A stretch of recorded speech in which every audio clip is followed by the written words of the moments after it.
Well, hello there, everybody. Thank you so much for joining us this afternoon. I cannot express how excited I am to be chatting to my guest this afternoon, Chef Chantel Dartnall. Well, she's an artist, really. I mean, I don't even it's an exquisite experience to go to her restaurant, the Orient at Mosaic at the Orient, and or the Orient at Mosaic, which one? I don't know, but it's a world in unto itself, and she is. I mean, it goes without saying, one of the top chefs in the world, consistently ranked amongst the top 100.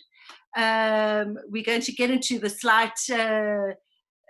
Often they say she's the top female chef in the world, and I know she's had some things to say about that over time, and we'll get into that as we move along into the questions. And obviously, I think at this moment in time, one of the things that I personally am missing most is the delightful experience of going to a restaurant, sitting down, having that social warming, and the experience essentially. And so I thought, who better to take us back into that world than the marvelous Chantel?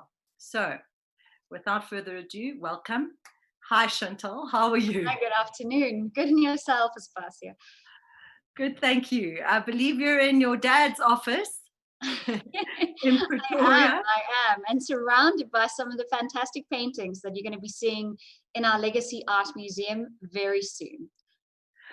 Fantastic. So, Chantel, I think just for the audience who perhaps don't know you, although from the comments I can absolutely see that everyone is here as a fan, like me, super fan. Oh, thank So you. I have already James Rametse, who's been saying that he has experienced your dishes and they are all delicious, but your scallops in particular are deliciously scrumptious, tasty, and wow, awesome. And also Peter Kastner has fond memories of the multiple times at your restaurant. He is a fan. So we ask the people who are following us on the live chat to please send us questions, which I will integrate into our conversation. But let's start at the beginning. Did you always know that you were going to follow your heart into the kitchen?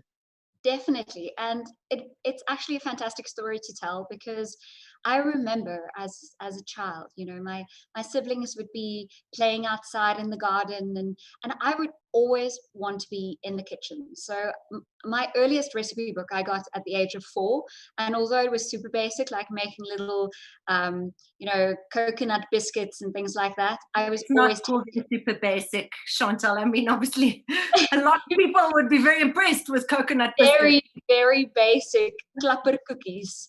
But Yeah. I've always been fascinated by food and textures and flavors. And I think a great sort of instigator was my grandfather, which always loved to cook. And every time we visited his house, he would expose me to all these fantastic new flavors. So, pop an olive in my mouth or give me white asparagus. And I think from that, I couldn't even walk and I had my first langoustines.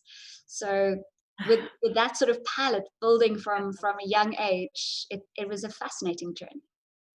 So you finished school in Pretoria? I did, yes. I went to Proata Elfin Park, which was a phenomenal high school. I loved every second and was able to do cooking every single day there. So it's pretty basic, and they would teach you French cooking terminology, knife skills, basic Yeah. recipes.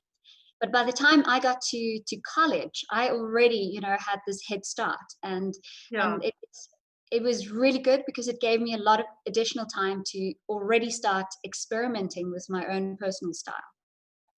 And tell me, you went to Prue I did. I did. in 2000.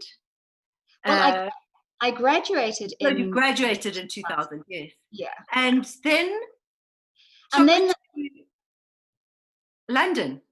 took to London. So literally after graduating, I decided that I I wanted to be in a Michelin star kitchen. So in those days, we didn't have internet or anything like that. So I wrote a letter and then faxed it to the Michelin star restaurants in France and in England.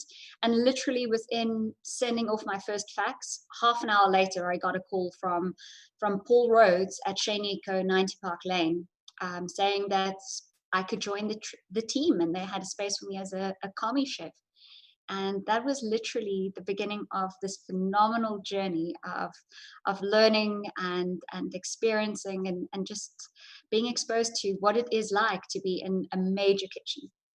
So tell us a bit about what it is like to be in a major kitchen. Well, when I started at Caine, I was the only girl in the kitchen, and they had never had a lady in the kitchen before me. So it was a little bit hard for them to get used to, minding their language and being polite. And it Did only they? lasted it only lasted for about 2 weeks, and then they went back to all their normal ways. And I have to say, it was pretty hard, physically incredibly demanding, because we were working 18 hours a day. You literally just went home, had a shower, had maybe 1.5 hours sleep, and then you had to make the trek back to work.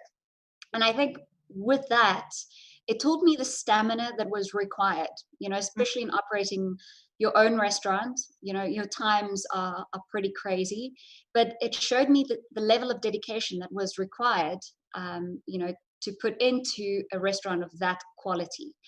And eventually the guys sort of took me under their wing, and I was the little commie chef. And I think, being a girl, everyone sort of paid me a little bit more attention and were slightly kinder. But then there were also instances where I think they wanted to show me that, okay, I was very little, and if there was a mistake, the one day they literally took me and by my chef's jacket and put me in the fridge on a meat hook, and I was hanging there in the fridge. So I mean, I'm laughing, but it's actually quite a disturbing story to tell. slightly, but in those days, this was the type of behavior expected, or sort of that happened in these major 3 Michelin star kitchens. It was a hectic environment, and I think And I mean, over a the very past, male-oriented environment, as you're saying. it was, and I think even the females, tried to still sort of dampen their own femininity to be able Yeah. to adapt in these circumstances. And I found that, although in the beginning I thought it was necessary, I realized that it actually works better if you're just yourself and you embrace your own being, because people Hmm. are going to get used to you as you are. And I think that was where the big mindset change started, because in the 2000s, people were already focusing on what are the rights of chefs in the kitchen, how Yeah. do we actually make the kitchen environment a less stressful, aggressive environment, in spite of the stresses that you have with pursuing optimal perfection. But the journey has been phenomenal to see how the industry has changed, to embrace individuality, to find other ways of communication, to be able to reach the ultimate goal of sending out the perfect plate. So let's talk a bit about the perfect plate and what these ideals are. And I'm really interested in so you trained in the French medium. Yeah, I did. And I have to say, it was a great basis to have, but I found that because there were so many restaurants who was already practicing French nouvelle cuisine, that I wanted to do something slightly different. And throughout my high school career, I became a vegetarian, not for any particular reason other Yeah. than it was quite fashionable in those days. It's still And very fashionable. Now it's you have still to be a vegan. fashionable. But then I started planting my own herb garden and being really much in tune with the seasonality, which flowers were blooming, and then reading up about the medicinal uses. I realized that this is something that I could incorporate quite successfully into sort of a new style of feminine cooking, which was something that wasn't seen anywhere else. The inspiration for this was I read up about a chef called Michel Bras in France, and he is the father of botanical cuisine in the most beautiful plateau in Aubrac. It's about a 4-hour journey out of Paris to this restaurant, and it's magic. It's all these wild herbs and flowers, and he harvests everything from around him that he uses in his dishes. Yeah. And this was where I first encountered botanical cuisine and was just totally blown away. So, I mean, there is a feeling that the virus, such as it is giving us an opportunity to really reset and rethink how we do things, how we experience things, perhaps to move away into a slower, more organic, more engaged approach to living. How do you think that translates into what you do? Well, I'm really hoping that this is something that sticks, because I think this was the best thing that could have happened or come out from this virus, as people reevaluating and reassessing what is really sort of special, and what makes them tick. And I think the realization of how important true communication is.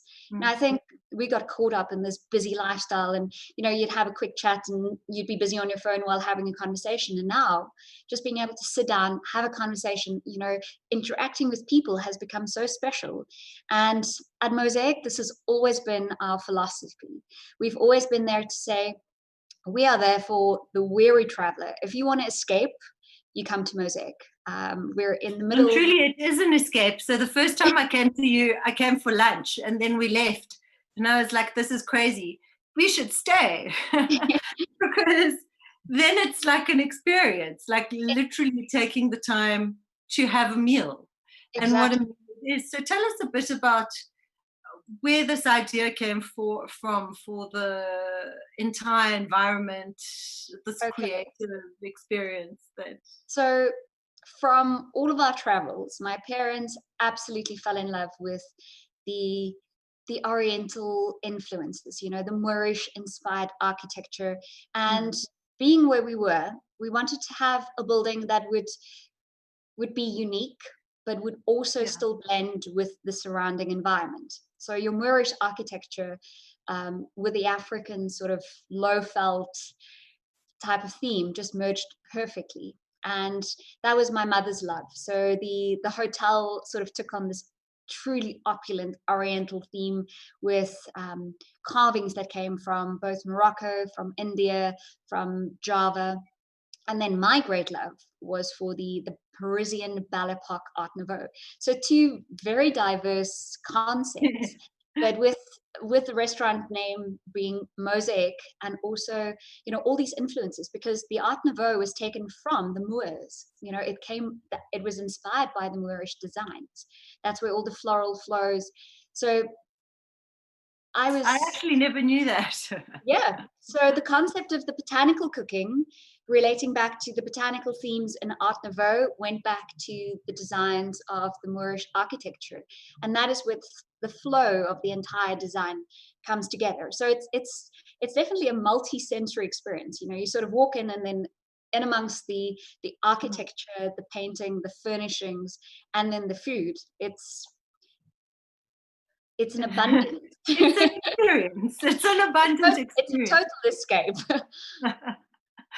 So tell us a bit. I mean, for me, what is interesting is, firstly, how have you survived the COVID and this experience of having to shut everything down? Well, I mean, I think it's quite fatal for a number of people in the restaurant industry globally. Indeed. And I have to say, I'm in touch with some of my friends in the restaurant industry, and just listening to their stories and how they've adapted, doing the takeout and delivery systems, and doing it quite successfully. It was something that we looked at Mosaic, and being where we are, it wasn't really a viable possibility. So our entire philosophy. Train. To talk. I could possibly get away with selling some of the fantastic bottles of wine in our cellar, but anything other than that would be pretty complicated. But I think what happened was we have always had a philosophy that other than traditional restaurants, we plan our holiday times in such a way to allow our staff to really enjoy quality time with their loved ones. So as the president announced the lockdown, we were 2 days away from our annual Easter break, which Oh, was really? which was planned for the entire April. So we had already planned to be closed in April. And it sort of worked quite nicely with that. And my team was still able to spend time with their families. And then as the lockdown progressed, we anticipated, okay, this is going to continue a little bit longer than we thought. And as the restrictions sort of got lowered, we called some of the main key members of the team back, and we started working on, you know, what do we do? How do we make the environment a safer environment for both ourselves and our customers?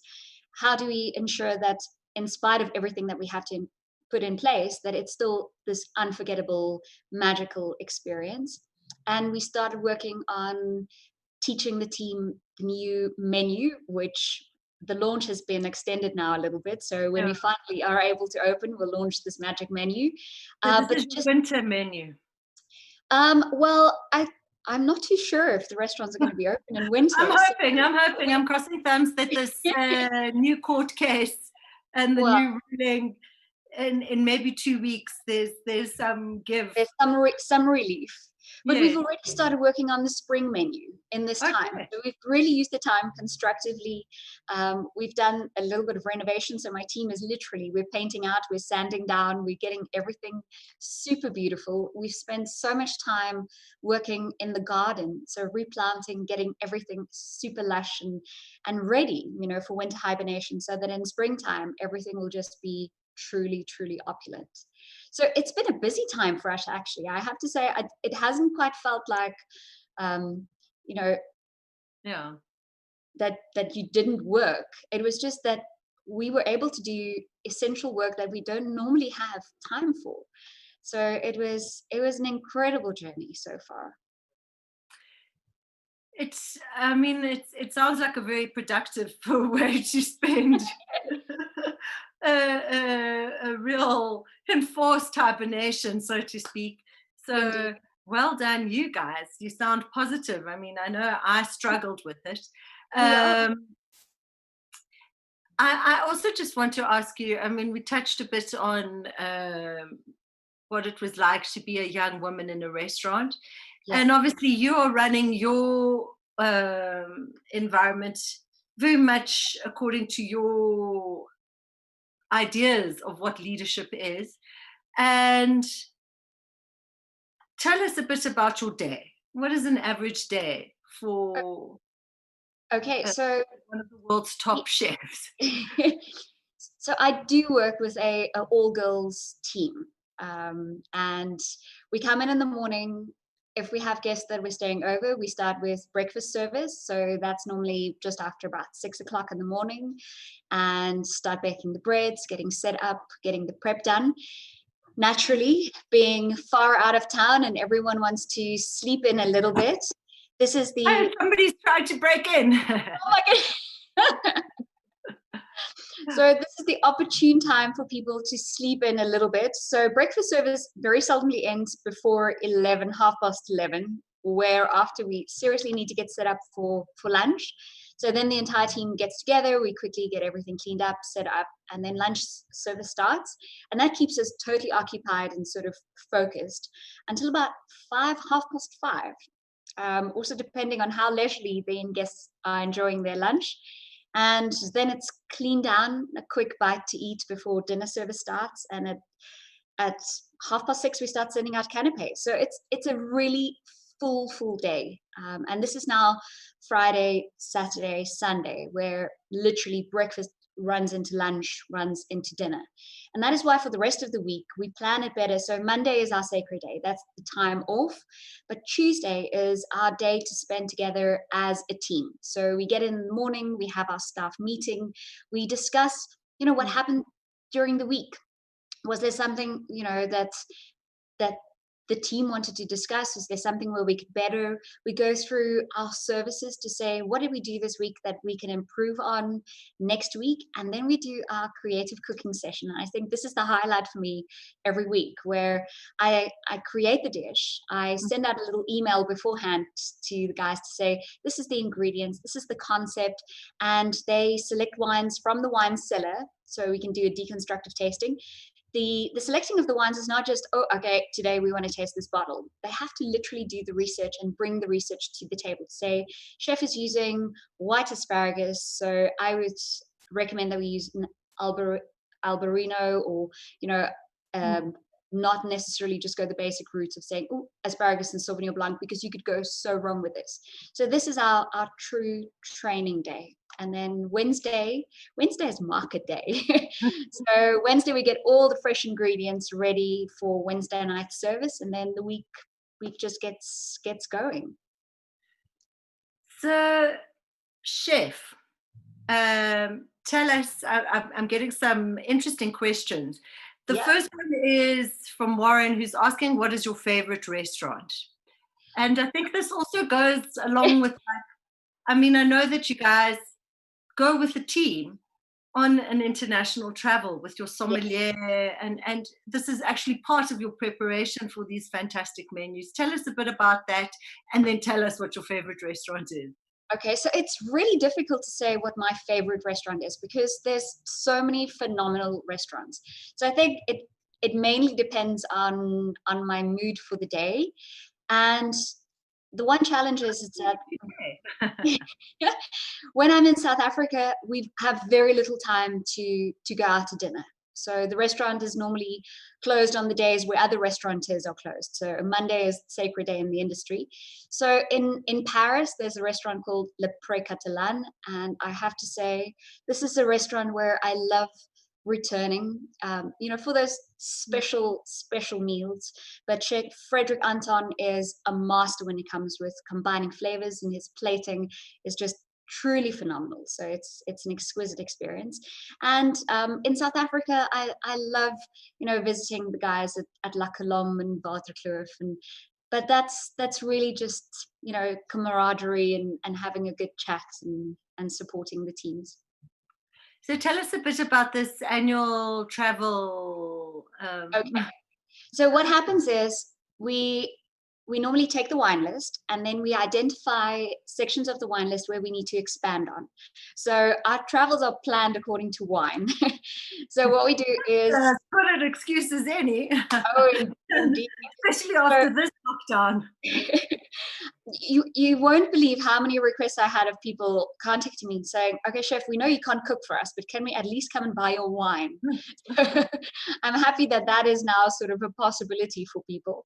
But so what we do is we select the region that we want to go and visit, and then we make appointments with the farmers and the producers, and then we get the team together. So we have the Moses and the key members, and then we go out and we taste the wines, we select what we want in the cellar. I expose them to different levels of restaurants. So we go to a 1 Michelin star restaurant, we go to a 2 Michelin star restaurant, we go to a 3-star, and then naturally we eat at a lot of just really comfy mom and pop brasseries along the road. But to enable to give the team the experience to see what it is like in the different levels of restaurant. What is the difference between the service in the 3-star and the service in a 1-star, and where does Mosaic fit into this equation? So we sit, we evaluate, and a lot of the time it's really interesting to sort of see the feedback that my own team is giving me, to say, oh wow, chef, we do this at the restaurant, but maybe we could do it a little bit better, or I see in this restaurant they're doing it this way, but I think our way is better. So it's really interesting to sort of sit there and to see how they are learning and what they're taking away from these experiences. So in terms of the experience, how do you envision it? We don't have Michelin in South Africa. Yeah. But what is the kind of experience that you think is ideal? Well, because I've been to some restaurants where I feel, oh my God, this is so stiff and I feel so uncomfortable. And actually it's taking away from my joy in the food. Yeah, exactly. So for me, the perfect balance would be to have 3 Michelin star quality service and food, but with a much more relaxed brasserie environment. And I know, thinking about that, it sounds totally impossible, but this is what we've aimed for at Mosaic. You know, we're striving to present the highest level of wine service, food service. You know, even the serving team, you know, push themselves and push their boundaries. But we want to do it in a way that our guests come and they experience almost coming to visit family. You know, there needs to be a homely atmosphere, and we want to get away from this stiff fine dining, you know, stigma. Fine dining doesn't need to be stiff. You know, fine dining can be incredibly relaxed, incredibly heartwarming, and you go away just feeling, you know, all these fuzzy feelings. And that is what it should be about. It needs to be a magical, unforgettable experience. Which it is. Kirsty is asking, she says, sounds like your leadership philosophy includes a deep care for your team. Was this intentional? And how does it impact on your team? I have to say, because we spend so much time with the team, we are literally family. We see each other more than we see our family. So it's for me as a leader very important to be closely, you know, in tune with what they're experiencing, what's happening in their own family lives, you know, what's happening with their kids, because we are each other's support staff. And I think with this closeness, my team has been with me, some of them for more than 12 years, where, you know, the core team has literally built the restaurant with me, and that gives them ownership in the restaurant, because they know they work just as hard as reaching all of these wonderful goals than I have. And you know, for us, this is a communal restaurant. It's not my restaurant, it's our restaurant. Yes, I mean, it feels like that when you come, I have to say. What would you say, Sue, has been your biggest struggle that you've had to overcome? I think originally in South Africa, especially coming from London, I was exposed to this vast variety of ingredients. You know, even going to Paris, coming back, you walk in a market and you just see this produce everywhere. And sometimes I would want to create recipes and think, oh, I want this, and it wasn't available. So when opening the restaurant, I found that was my greatest challenge. But then going on this quest to discover local farmers around us in the community, which I approached, we started building great relationships, and, you know, getting them to start growing things that they wouldn't necessarily grow. Like, you know, there was an oyster leaf that I discovered in England, and this is actually something that grows by the coast in dunes. And I told one of my suppliers this would be the most phenomenal thing for us to have in South Africa. And it took us 5 years before we could successfully have, you know, the oyster leaf in South Africa. But it happened, and now it's something that any chef can pick up the phone, call their supplier, and it's something that is there. So on the one hand, it was a struggle, but it led me to be much closer involved with my suppliers, with the growers, with the farmers. And I think that has also, you know, increased the level of intimacy, because they know what's happening in the restaurant. They pick up the phone and they say, oh, chef, I know, you know, this is going to be the time that you're going to start working on new recipes, and I have these little things, can I come and deliver? And, you know, this is what makes my life an absolute pleasure now. And so it's interesting. It's like taking something that is actually very difficult and turning it around.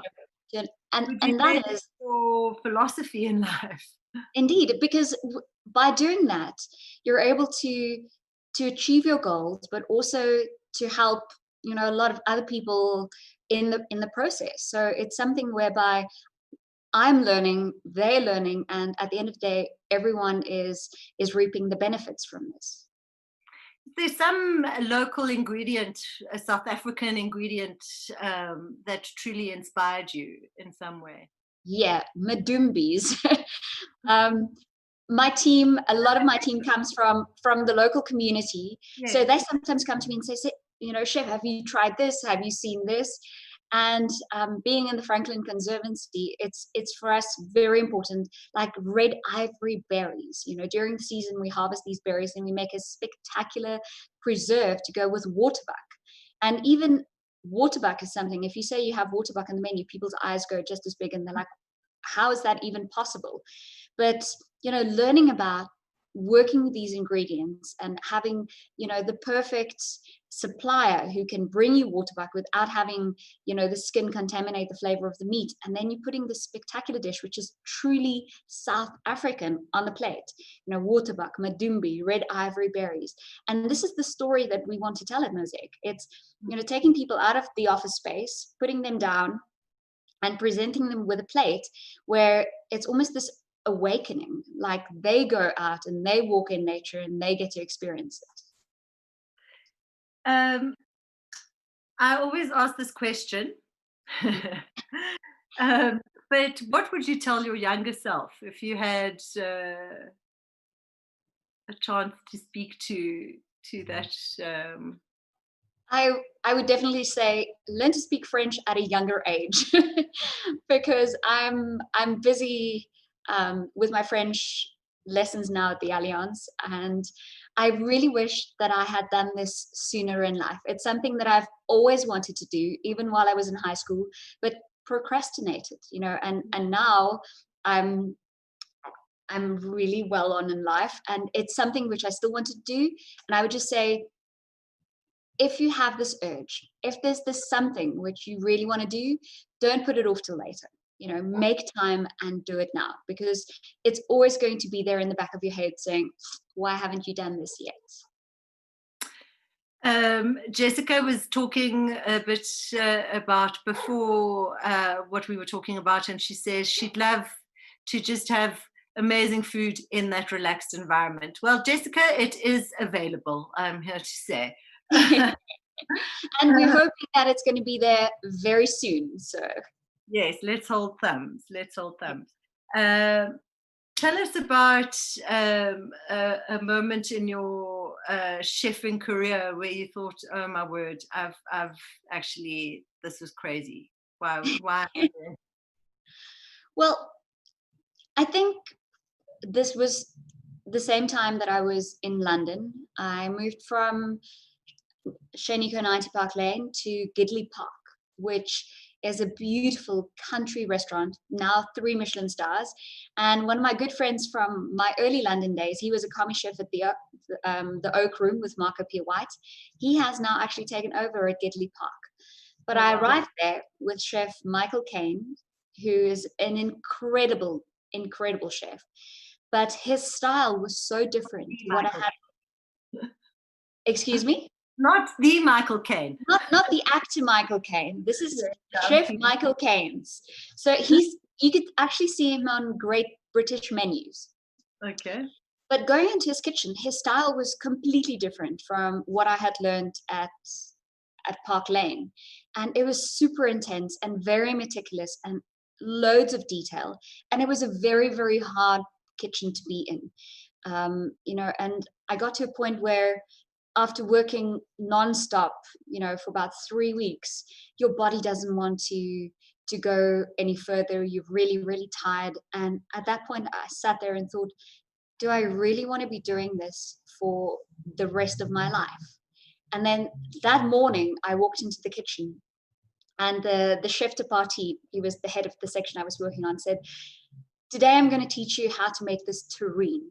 And in that moment, all the tiredness, all that depression, all the sort of, do I want to do this? Just, was sort of lifted. And the entire process of building this basic terrine, which turned out to be something so exquisite and so beautiful, made me realize that this is the only place in my kitchen that I could live out my creativity. You have no restrictions. There's no boundaries. The only boundary you have with regards to creativity is your own mind. And I have to admit, I don't think there's very many jobs where you could say that this is what you encounter every single day. And with that realization, it was a change of mindset, and that just sort of pushed me ahead in my career. Which does bring me to my next question, which is how do you manage actually to sustain? Obviously, it's like a very intense working life. It's like a marathon every day, every week. How do you balance it? What do you do Okay. for?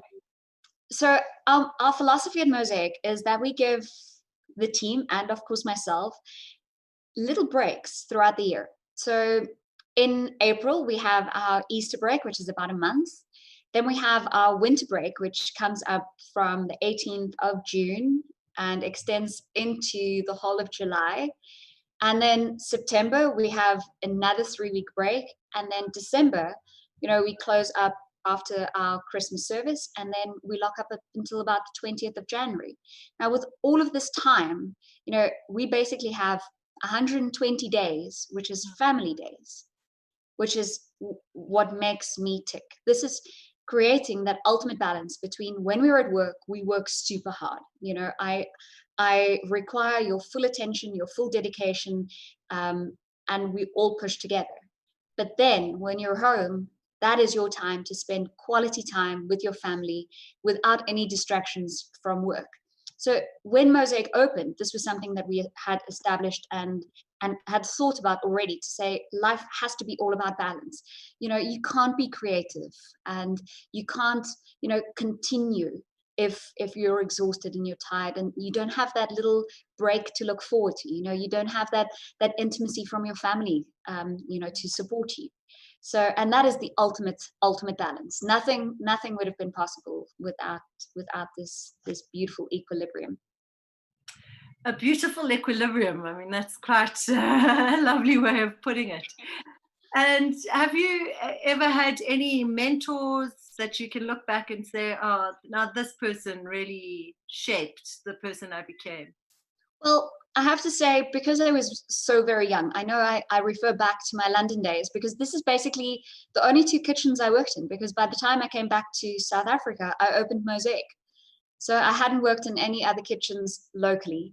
But one of the local Chef Frank Dangeru, at that time he was at La Colombe, but he's opened the food barn. Yeah. And before I opened Mosaic, I made an appointment with him. We had dinner at La Colombe, and I asked if I could speak with him the following morning, just to sort of pick his mind, to say, Chef, I'm starting this career, I'm opening my restaurant. What advice would you give me? And I remember this like yesterday. I was sitting there and he said, Chantel, the only thing you need to do in life to succeed as a chef is cook from your heart and cook what you love. You're going to get people who enjoy it and they're going to come, and there's going to be people who don't. And the main thing is that it needs to make you happy, and then you'll make your patrons happy. And I think that little bit of information sort of did more for me than any mentor that I had worked with could do, because that truly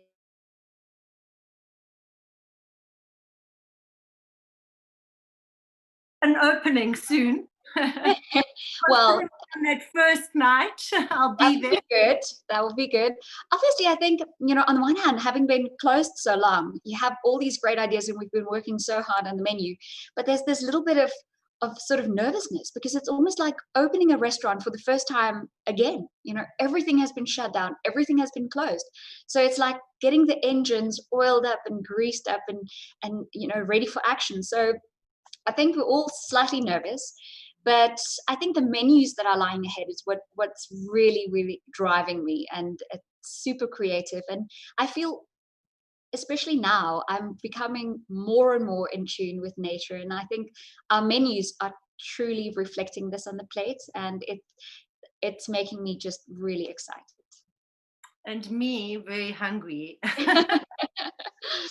Thank you so very much. Oh, It's been such a fantastically interesting conversation. well, thank Uh, you for your time. and I look forward to seeing you in the flesh, and more importantly, your food on the plate. Well, I look forward to that too, and thank you very much for the afternoon. It's been fantastic. Thank you.